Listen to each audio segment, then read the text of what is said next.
Vijay వర్మతో Tamannaah breakup చేసుకుంది అనేది కొద్ది రోజులుగా వినిపిస్తున్న స్టోరీ. అందుకు తగ్గట్లే తమన్నా ఈ మధ్య వన్ సైడ్ లవ్ గొప్పతనం గురించి చెప్పుకొచ్చింది. అందరూ తమన్నా హార్ట్ బ్రేక్ అయ్యింది అనుకున్నారు. సీన్ కట్ చేస్తే హోలీ వేడుకల్లో వీరిద్దరూ కలిసి కనిపించారు. బాలీవుడ్ నటుడు విజయ్ వర్మతో 2 ఏళ్లుగా ప్రేమలో ఉంది తమన్నా. రీసెంట్ గానే విజయ్ తమన్నా విడిపోయారంటూ రూమర్స్ స్టార్ట్ అయ్యాయి. విజయ్ కు తమన్నాకు మ్యారేజ్ కెరీర్ విషయంలో వచ్చిన గొడవలే బ్రేకప్ కు రీజన్ అని తెలిసింది.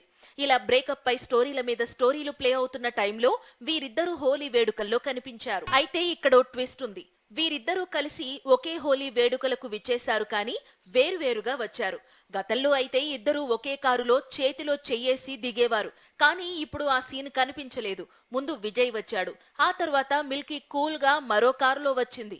సో ప్రేమికులిద్దరూ విడిపోయినట్లే అంటూ బాలీవుడ్ వీరి ప్రేమకు ఎండ్ కార్డ్ వేసేసింది. లస్ట్ స్టోరీస్ సీజన్ 2 సమయంలో వీరిద్దరి మధ్య ప్రేమ చిగురించింది. 2 ఏళ్లుగా ప్రేమే లోకంగా బ్రతికింది మిల్కీ. త్వరలో పెళ్లి చేసుకోవాలనే ఆలోచనతో సినిమాలు కూడా తగ్గించింది. కానీ బ్రేకప్ తర్వాత మాత్రం మళ్లీ యాక్టింగ్ పై ఫోకస్ పెట్టింది. బాలకృష్ణ నటించే కొత్త చిత్రంలో హీరోయిన్ గా నటించేందుకు డేట్స్ కేటాయించిందట.